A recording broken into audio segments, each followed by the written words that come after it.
Segunda de Corintios capítulo 4. Yo sé que usted tiene que ir a votar, a cumplir su responsabilidad como ciudadano. Vamos rápidamente a estudiar la palabra del Señor para que usted pueda ir a ser un buen ciudadano. Leemos la palabra en el nombre del Padre, del Hijo y con la unción y guía del Espíritu Santo. Vamos a leer del versículo 1 al versículo 6 y vamos a desarrollar esta pericopa el día de hoy. Dice la palabra del Señor: por lo cual, teniendo nosotros este misterio, según la misericordia que hemos recibido, no desmayamos. ¿Ese misterio cuál es? Desde el capítulo 3, los ministros de un nuevo pacto. Pero dice el versículo 2: antes bien, renunciamos al oculto y vergonzoso, no andando con astucia, ni adulterando la palabra de Dios, sino por la manifestación de la verdad, recomendándonos a toda conciencia humana delante de Dios. Pero si nuestro evangelio está aún encubierto, entre los que se pierden está encubierto, en los cuales el Dios de este siglo cegó el entendimiento de los incrédulos, para que no les resplandezca la luz del evangelio de la gloria de Cristo, el cual es la imagen de Dios. Versículo 5, por favor. Porque no nos predicamos a nosotros mismos, sino a Jesucristo como Señor, y a nosotros como vuestros siervos por amor de Jesús. Y terminamos con el versículo 6. Porque Dios, que mandó que de las tinieblas resplandeciese la luz, es el que resplandeció en nuestros corazones para iluminación del conocimiento de la gloria de Dios en la faz de Jesucristo. Denle un fuerte aplauso al Señor. Esta palabra, hermano, me reconfortaba, me jalaba esta semana. Y yo hice un mapita a partir de esto para que lo podamos entender. Está ahí en las diapositivas. Aquí me está hablando de dos grandes primicias. La primera me está hablando del evangelio. Y yo le pregunto a usted, ¿qué es el evangelio? ¿Qué piensan ustedes que es el evangelio? Entonces yo hice ahí una ecuación matemática bíblica. El evangelio es igual a la verdad. ¿Cuántos dicen amén? Y cuando usted lee Juan, el capítulo 8, me dice: conocerán la verdad y la verdad os hará libres. Y más adelante dice: si el Hijo os libertare, verdaderamente seríamos libres. ¿La verdad quién es, amado hermano? Es Cristo. ¿Cuántos dicen amén? Y cuando usted conoce la verdad, cuando usted conoce a Cristo, ¿qué hace el Señor en nuestras vidas? Nos da salvación. ¿Cuántos dicen amén? O sea que el evangelio es igual a verdad, igual a salvación.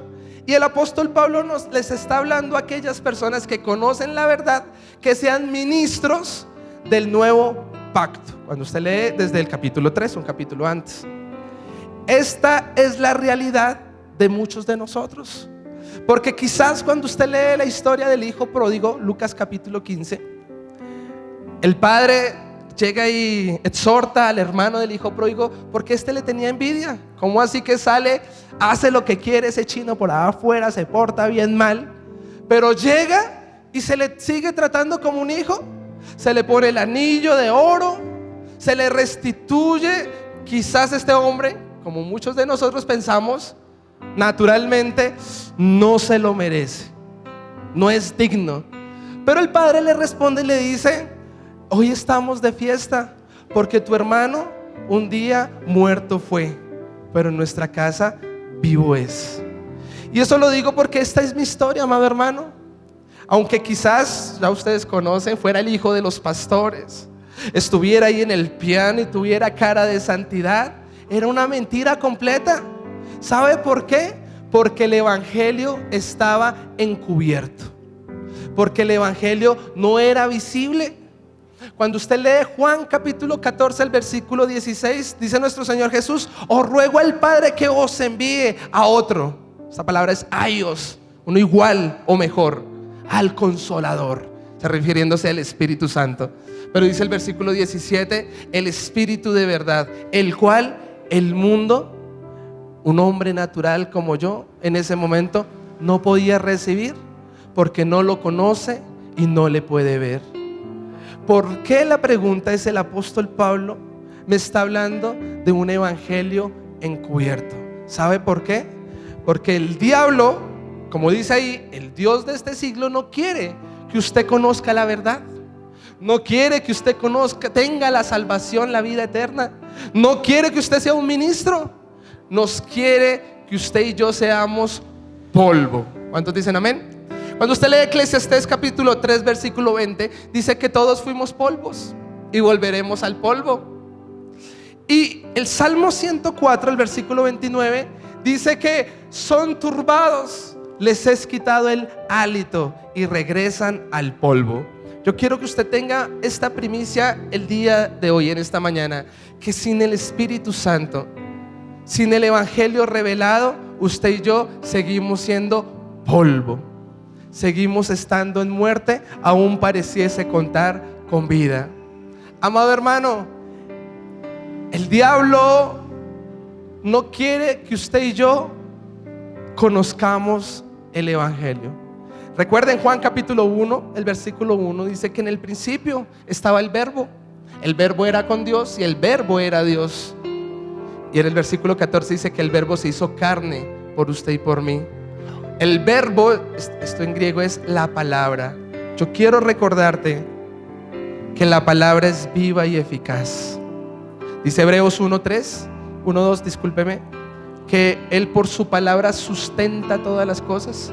Imagínense a Jesús de bebé, alzándolo la mamá María ahí, pero María no tenía ni idea que realmente el que sustentaba ese hogar y el que la estaba sustentando a ella no era ella, era el bebé a ella.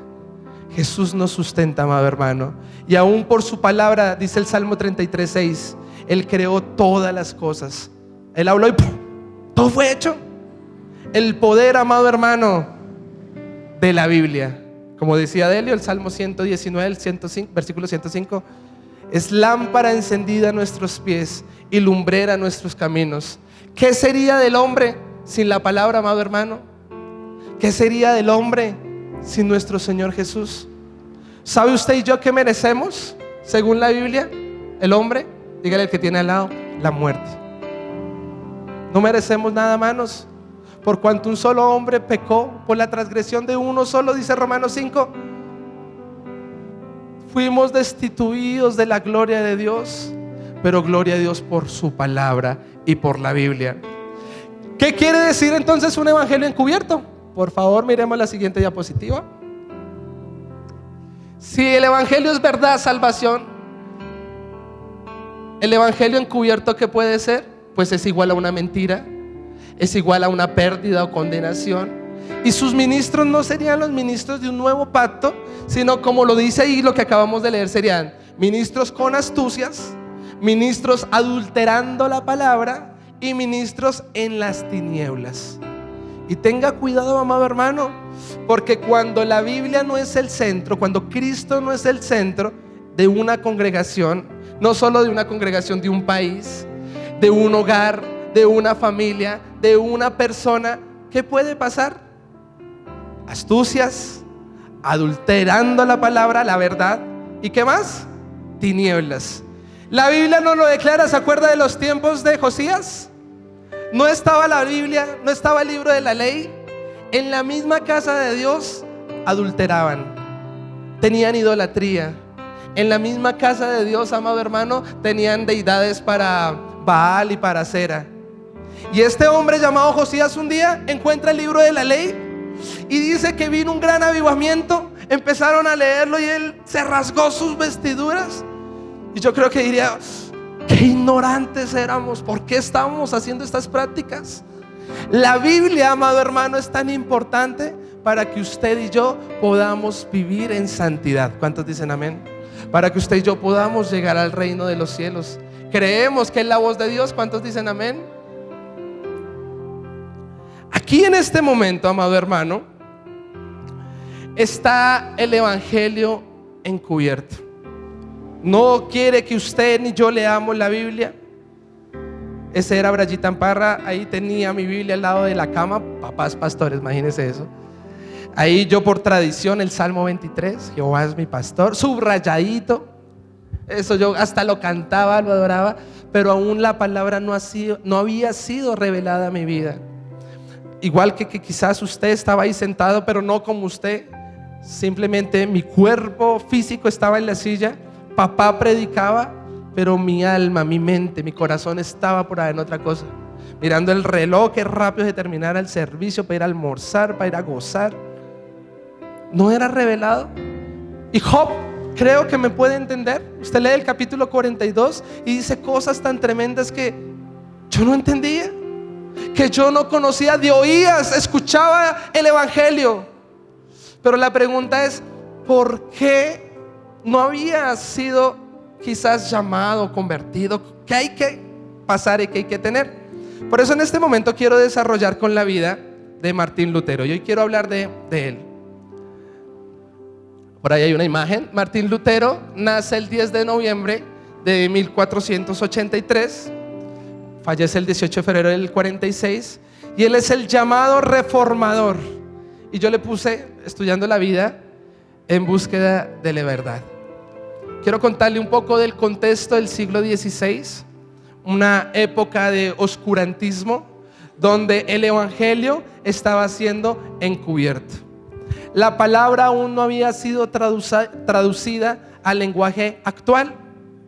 Era muy limitada. Solo en ese momento la institución que estaba como iglesia tenían el dominio sobre la verdad, sobre la palabra. Pero como decía el apóstol Pablo, cuando es encubierto el evangelio a las demás personas, ¿qué puede pasar? Manipulación, transgiversación, mentiras y demás. Y ese no fue ajeno al siglo XVI. En el contexto físico e histórico nos ubica en la pobreza, allí en Alemania, donde serundió este hombre, donde había una pobreza absoluta, rumores de guerra, rumores de muerte. Vino haga de cuenta, un COVID-19 para aquellas épocas, la peste, mataba a todo el mundo, no había esperanza. Esta semana hablábamos con mi esposa, ¿y por qué el evangelio es más escuchado y las manifestaciones del Espíritu Santo, los milagros, las señales son más, pareciese, para los estratos bajos que para los altos? ¿Se ha visto? Las iglesias en el sur como nosotros son una bendición.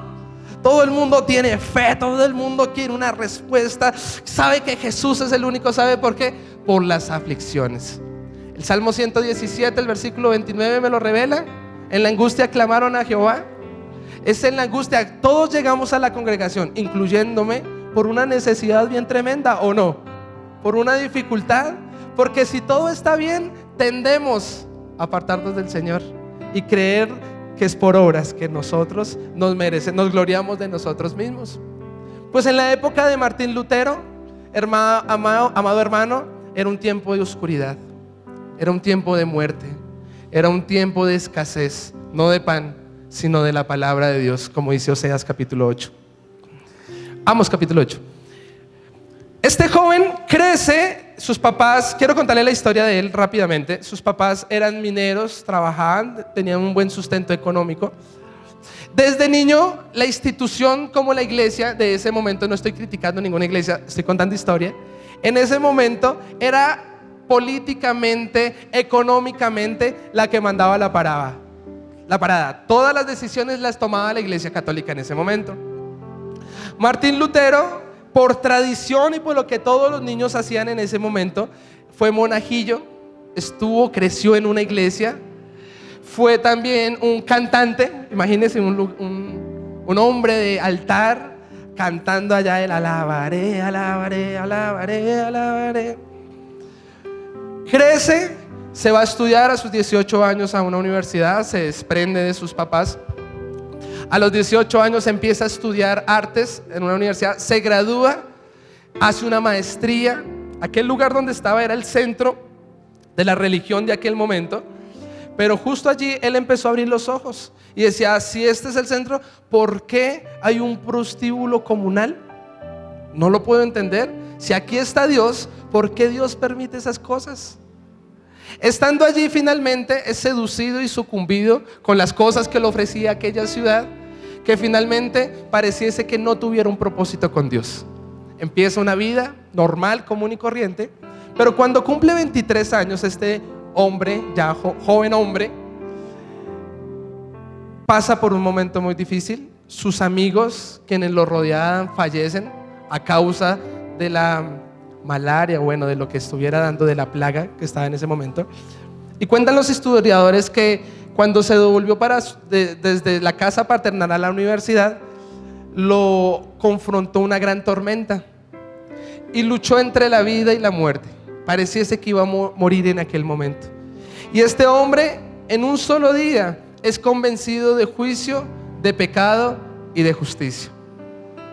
Él viene y empieza a decir, le hace una promesa a Dios en aquella tormenta y le dice: te prometo que voy a dejar la vida mundana y me voy a convertir en un monje, me voy a convertir en una persona de Dios.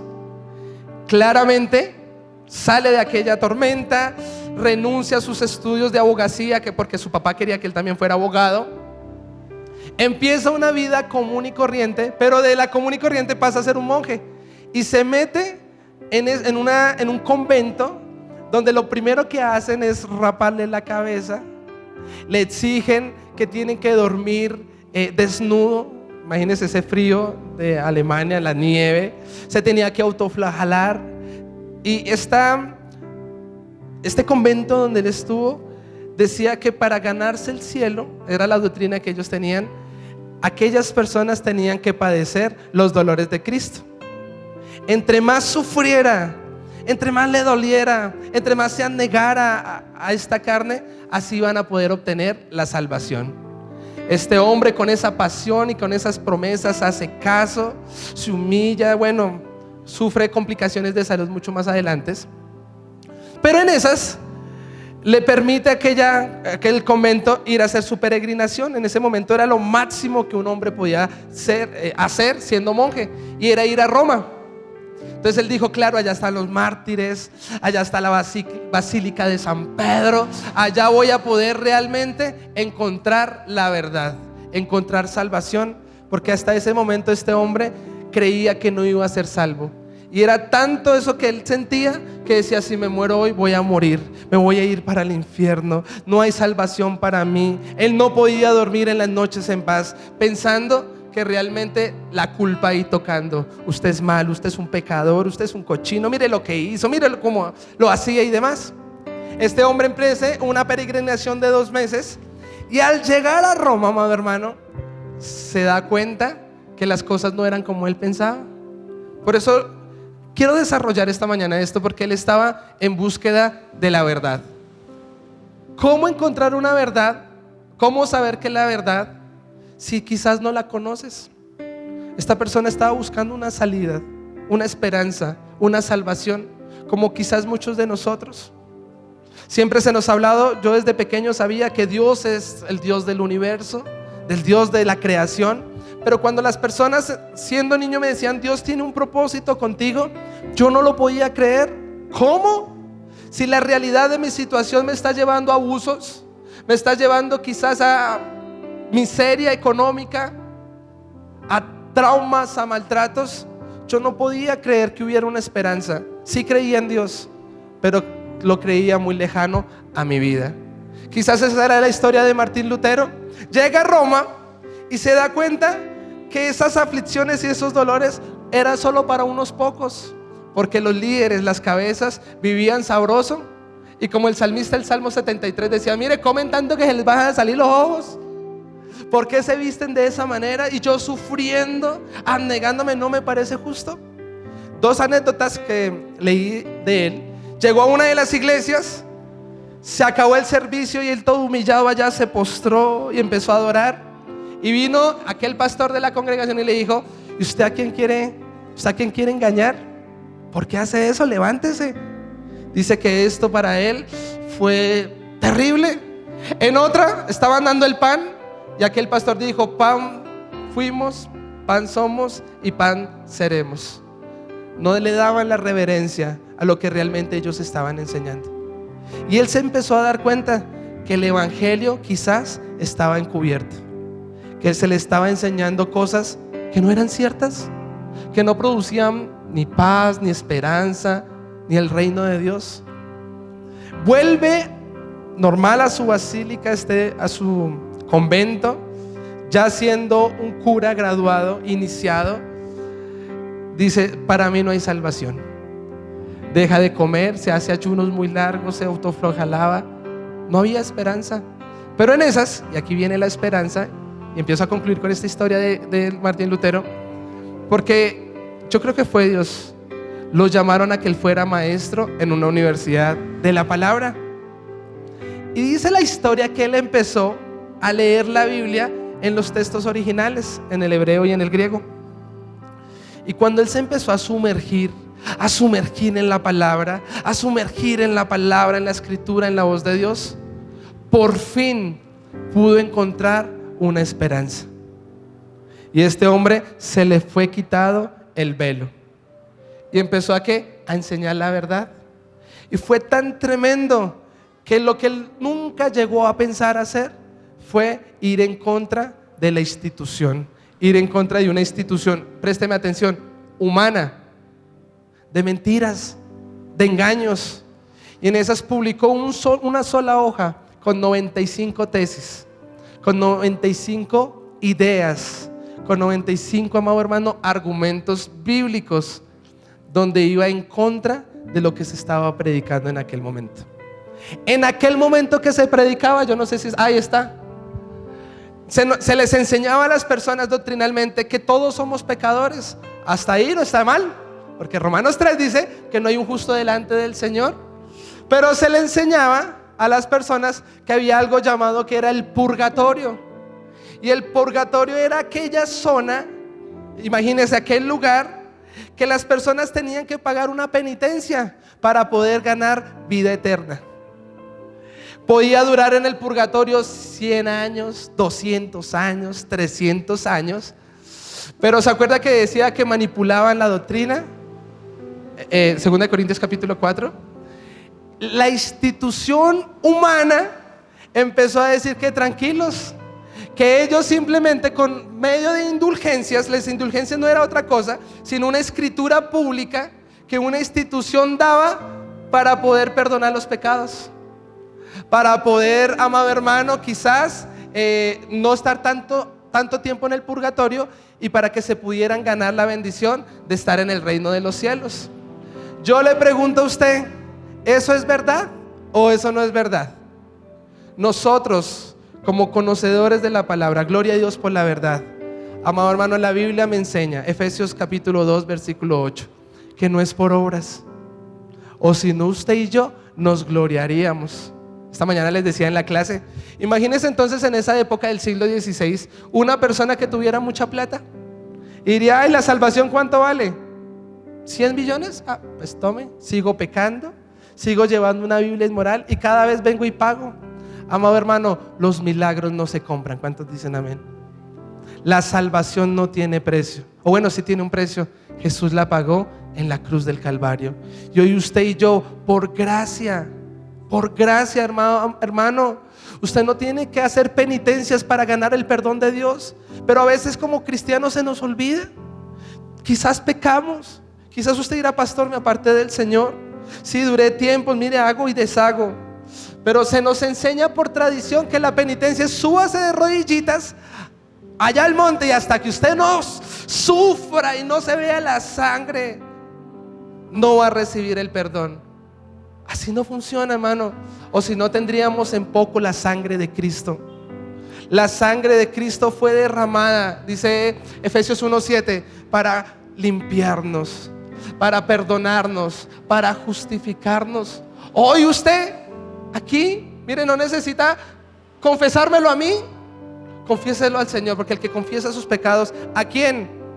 Hoy usted puede levantar su mirada al cielo y decir: sé propicio a mi oración. Dice el Salmo 51:17 que Él no rechaza un corazón rendido y humillado. Hermano, humíllese, pero delante de Dios pida perdón. Pero como el evangelio estaba encubierto, las personas estaban esperando que San Pedro, allí en la puerta con la lista, lo buscara a usted. Y usted ahí con las monedas de oro, un poco a la analogía también de allá del Tártaro y de las tradiciones griegas, y dijeron: así se merece el cielo, entre. Amado hermano, eso no funciona así. hoy usted y yo podemos entrar confiadamente al trono de la gracia por lo que Jesús hizo en la cruz del Calvario. Denle un fuerte aplauso al Señor. Hermano, yo quiero que a usted le quede claro esto. Usted no necesita un intermediario. ¿Cuántos dicen amén? Porque dice allí en Hechos capítulo 4, solo hay un intermediario entre Dios y los hombres. ¿Cómo se llama? Jesús de Nazaret. Cuando Martín Lutero empezó a leer estos textos, dijo: algo no me cuadra aquí. Aquí como que me están diciendo cositas que no son. Primera de Pedro capítulo 2 versículo 1, porque tenemos abogado para con el Padre. ¿A quién? A Jesús de Nazaret. Efesios 2:8 fue tan revelador que él dice que si fuera por obras, él merecería hasta sentarse a la diestra del Padre. Como no es por obras, recuerden, nuestra salvación, ¿por qué está? En la fe, en la gracia de Jesucristo. Dicho esto, amado hermano, la insatisfacción de la salvación la produce un evangelio encubierto. Si quizás usted esta mañana dice: pastor, yo seré salvo, y usted tiene esa duda y esa incertidumbre, hermano, descanse en el Señor. Si está la duda es porque quizás hay asuntos pendientes en su vida, pero hoy póngase a cuentas con el Señor y verá cómo Él trae el gozo de la salvación.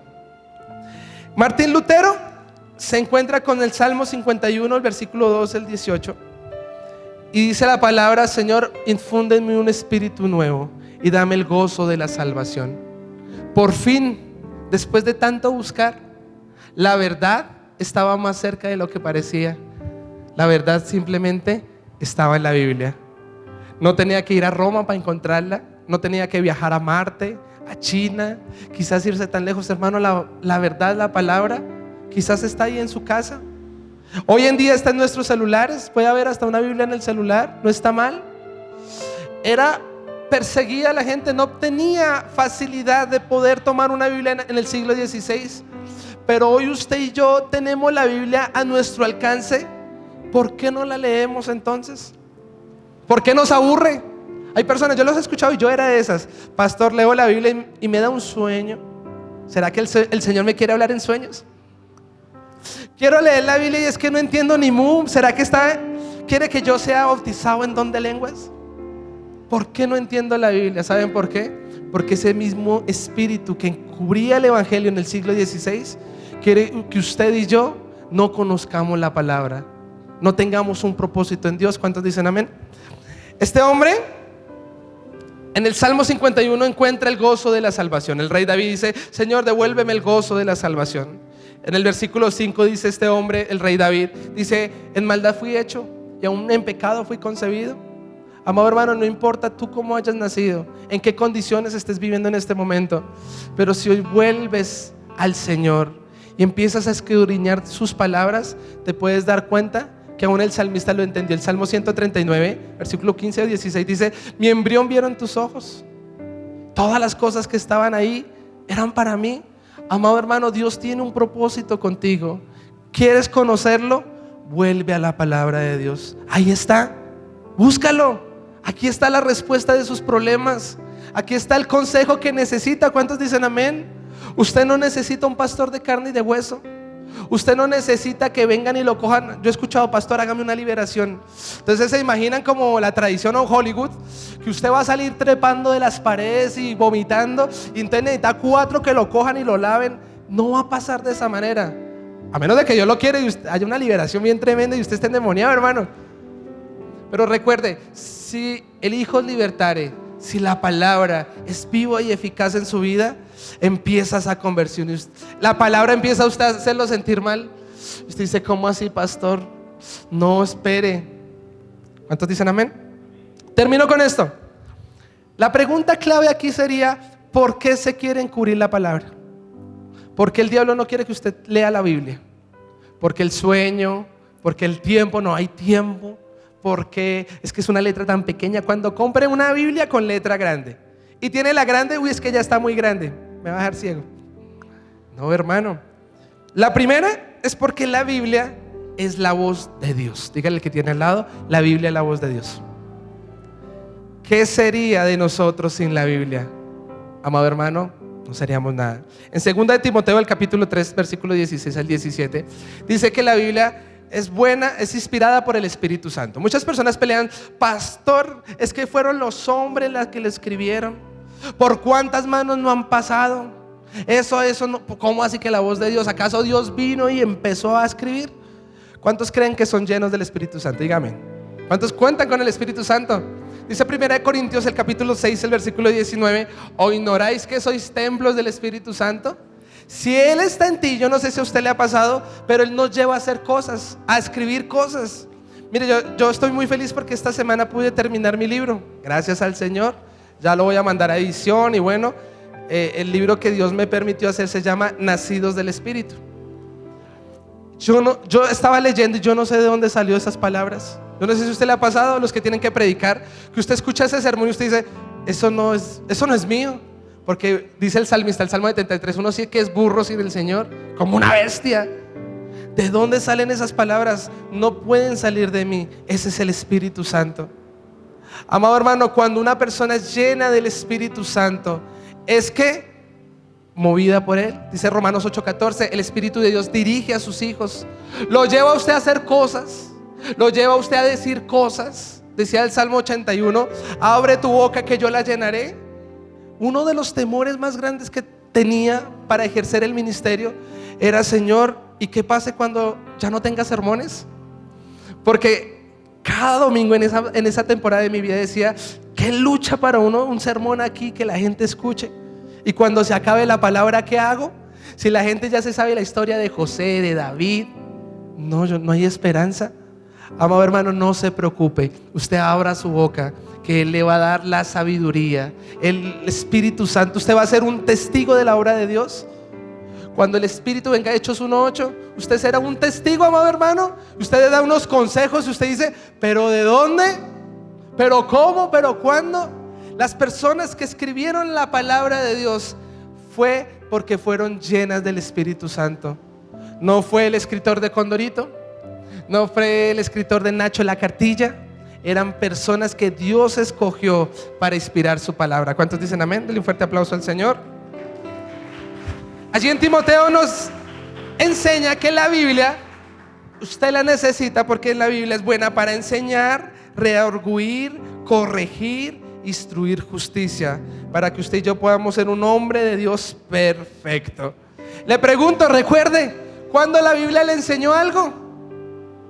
¿Cuándo la Biblia le enseñó algo? ¿Qué le enseñó? Todos los días a no pecar, todos los días a saber qué hacer. Mire, yo le quiero contar una infidencia. Yo estaba en contra, eso me marcó, de pronto se lo he escuchado, de que las cenizas de mi padre las dejaran allá donde sus familiares cristianos.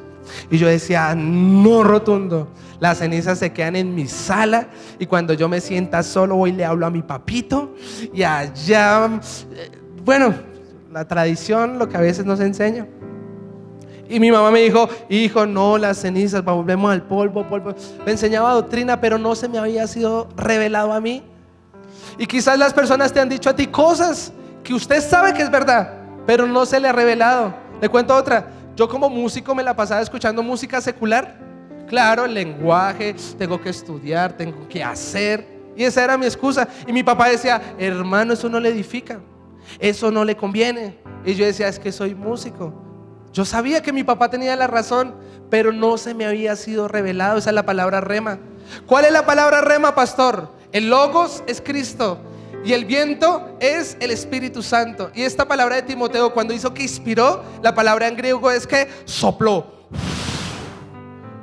Cuando el Espíritu Santo sopla sobre la palabra, sobre Cristo, viene la palabra de revelación, que usted dice: ¿qué?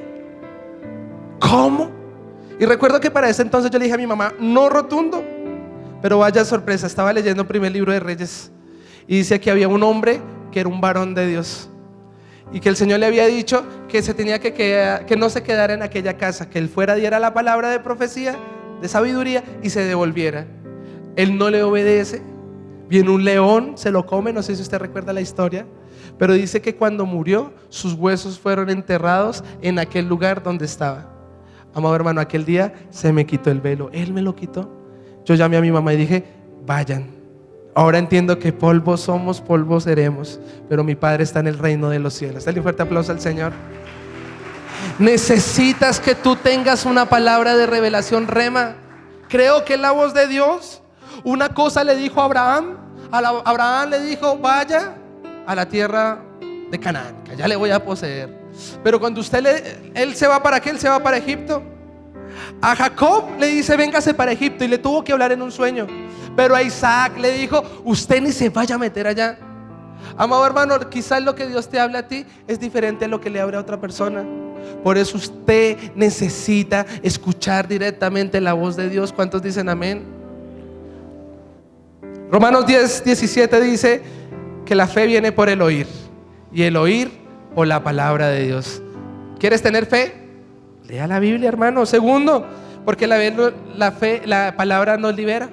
Sí, la Biblia.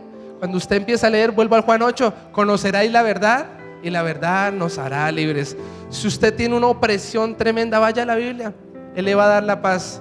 Quizás esa persona que esta mañana se sienta, porque esa era la oración de esta mañana, que se siente afligida, dirá, perdí mucho tiempo, yo le serví, yo estuve ahí. Quizás esa persona te pagó mal, está hablando mal de ti.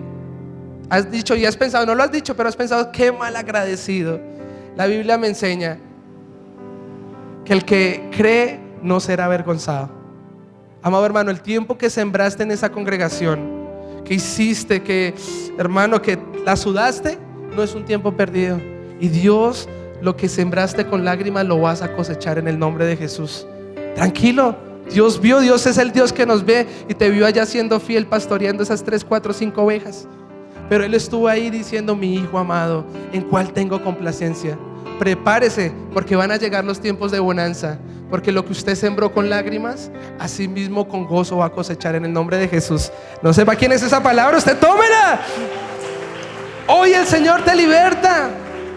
Crea, el tiempo no fue perdido, vienen buenos tiempos. Él va a pagar su deuda, Él va a estar ahí. Su socorro proviene del cielo.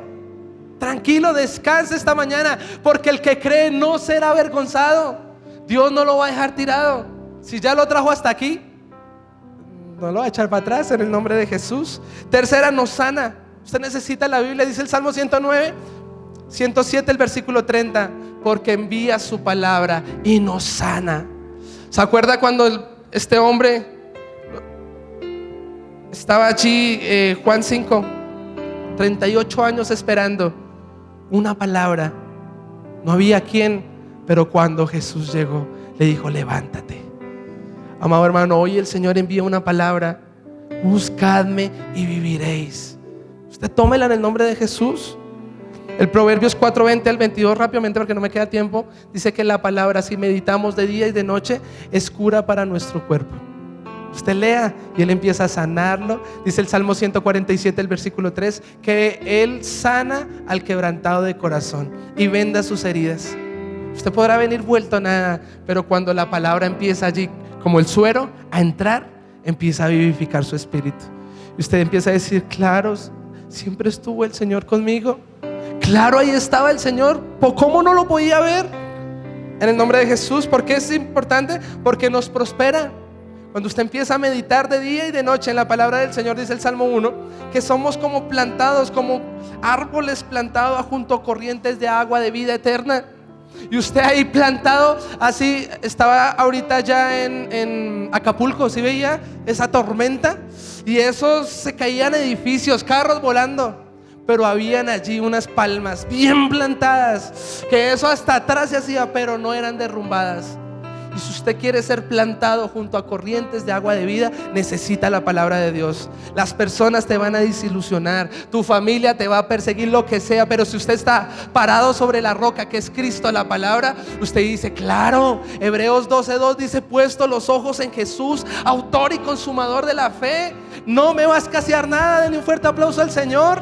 Aunque me hagan, aunque me miren mal, mi mirada está en el Señor. La palabra limpia nuestros caminos. Salmo 119, 105. Usted no sabe para dónde ir, pero gloria a Dios porque es lámpara encendida a nuestros pies. Y usted dice, claro. Lo veíamos esta mañana, es que el Señor me dijo que usted iba a ser mi esposa, pero es que es casada, hermano. Hay algo no me cuadra en esa historia, ¿cierto? Dios no se puede contradecir, necesitas palabra. Pastor, es que tuve un sueño, es que tuve visión y eso yo hacía y deshacía. Hermano, gloria a Dios, porque creemos que Dios sigue hablando en sueños, pero fíltrelo con la palabra, porque el Señor no se va a contradecir. Si el Señor le dijo a usted que atienda un bar de mala muerte, ahí hay algo que no me cuadra, hermano. Mira, a mí me lo pidió un día, siempre se los digo, estaba ya trabajando en un bar en la 93, el gran músico Brayita Amparra, pero ante la palabra nadie no se puede esconder. Y estaba yo y el Señor, el cantante de aquel momento dice, levante la mano los hijos de la noche. Y ¡prum! Vino Juan 11.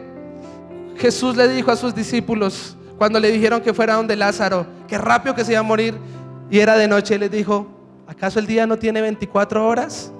Somos hijos de luz, no somos hijos de la noche.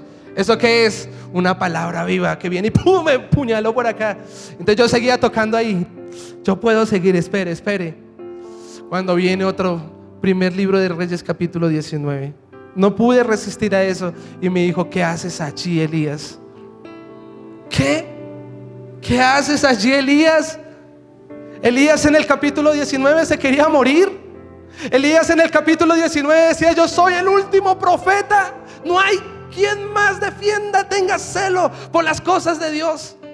Hermano, no lo pude resistir. Yo decía, la contratación, las prestaciones de ley, mi nombre exaltado. Hermano, si usted quiere ser ungido, si usted quiere ser usado por Dios, hermano, tenga todo por basura. ¿Sabe qué hizo la palabra en mí? Fue revelada. Y al otro día con mi carta de renuncia, yo recuerdo que dijo, ¿y el pastor va a renunciar? Me hacían bullying allá. Yo todo vuelto nada, llegar el domingo aquí a ministrarlos a ustedes. Imagínense cuánta paciencia no hubo en la congregación. Pero la palabra un día, hermano, no volvió vacía, sino que cumplió el propósito por el cual fue ungida, fue mandada. Dale un fuerte aplauso al Señor. La palabra trae regocijo. Salmo 119, 16. Usted está afligido, triste, nadie me quiere. Y usted vaya y hable la Biblia y dice, y Judas se ahorcó. Y usted vaya y abre la Biblia y la página en blanco ahí de la mitad entre Malaquías y Juan.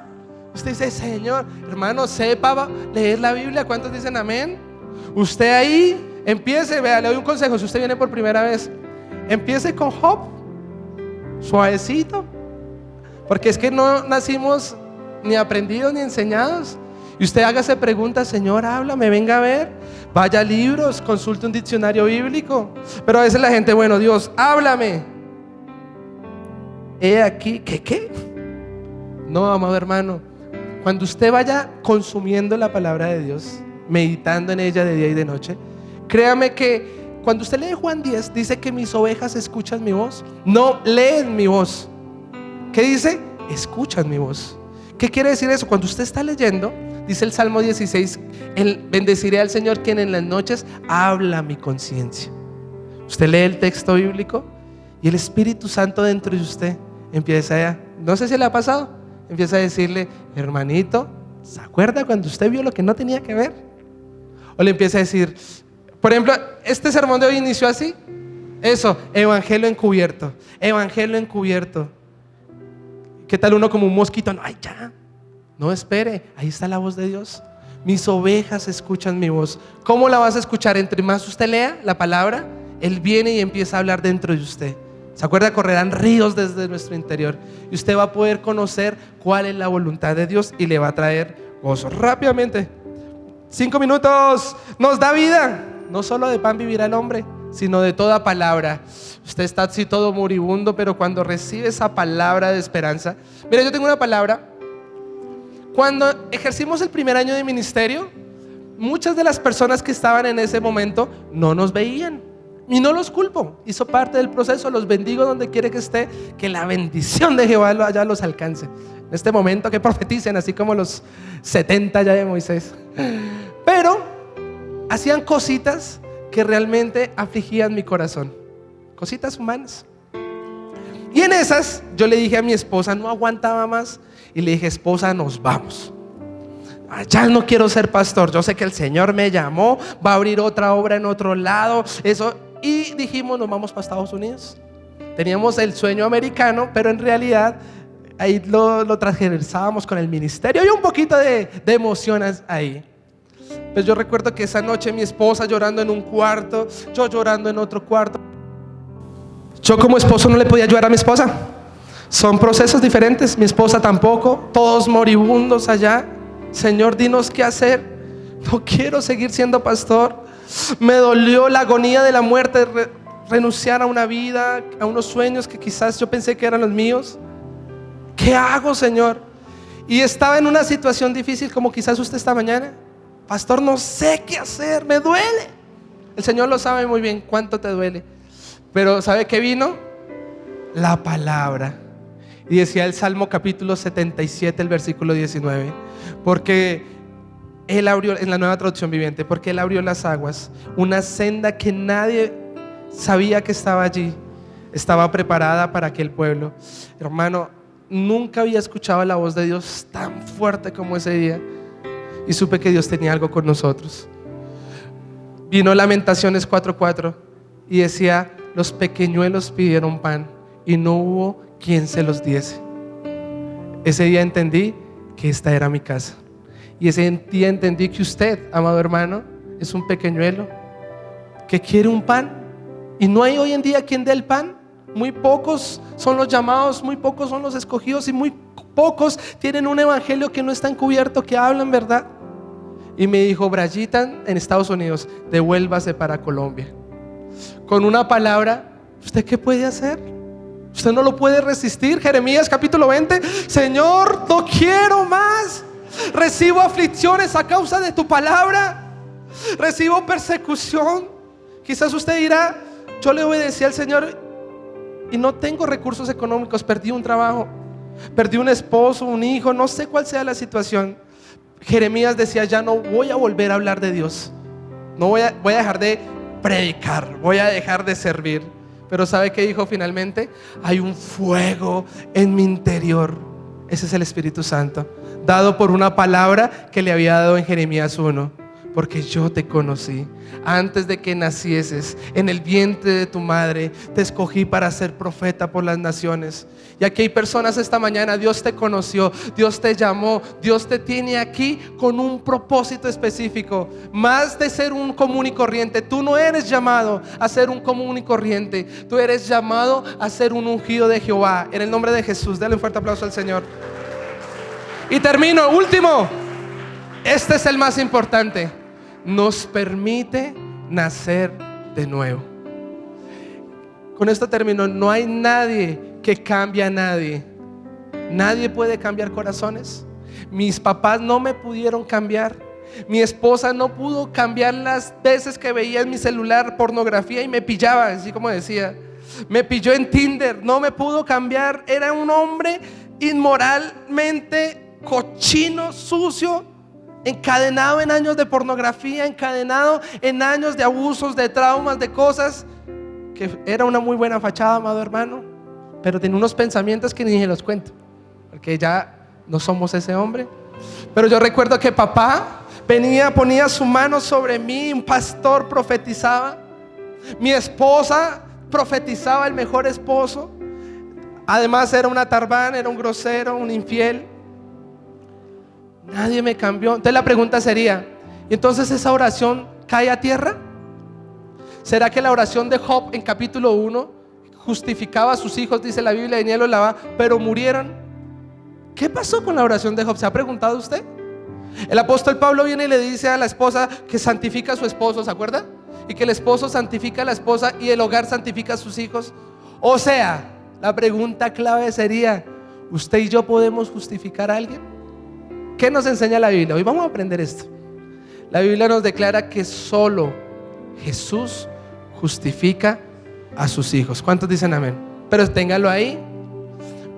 Quiero contarles esto rápidamente. Oral Roberts, un gran avivador, dice del siglo XX, unos milagros, unos prodigios tremendos. Pero cuando él era niño, no siempre fue así. Y él, estando de joven en la universidad, se aparta del Señor, empieza la tomata, la fornication, bueno, en todo lo que el mundo ofrece. Pero un día le da tuberculosis en los 2 pulmones, una enfermedad que para ese momento no había sanidad. Este hombre, aunque sus papás fueran pastores, un hijo de pastor, no sabe el por qué. Tiene que venir una vez más a su casa paterna, y el papá un día toma la decisión y dice: le voy a entrar al cuarto y toda la noche voy a orar para que él acepte a Cristo en su corazón. Y cuenta la historia en Los Avivadores que el papá ya se arrodilló, el chino enfermo, y el chino maldiciendo a Dios, diciendo: ¿por qué me tocó esto y esto? Ve al papá arrodillado, y el papá, bien pentecostal, empieza a reprender el diablo, empieza a orar, unge la cama, toda la noche clamando, toda la noche clamando. Al otro día, cuenta la historia, Oral Robert se levantó y el papá seguía orando. Y dice: este man, ¿qué? Así como a veces uno de hijo. Yo me acuerdo que mi mamá, eso sí, 8 de la mañana, caminando con Cristo a todo volumen. Y esta gente que no deja ni dormir, ¿verdad? Pero, amado hermano, la Biblia nos enseña: fórzalos a entrar. ¿Cómo limpiará el joven sus caminos? Dígale que tiene al lado: con la palabra de Dios. Quizás no entendemos. Mire, yo criticaba a mi papá: ¿por qué me hace ir a la iglesia? Me decía: wow, no le pago la universidad. Uy, ¿dónde está la libertad de pensamiento, de crecimiento, como nos enseñan allá afuera? No lo entendía. Pero aquel Oral Roberts dice que en la mañana, cuando vio a su padre, cuando este hombre levanta su rostro, vio el rostro de su padre brillando como nunca antes había visto algo de esa manera.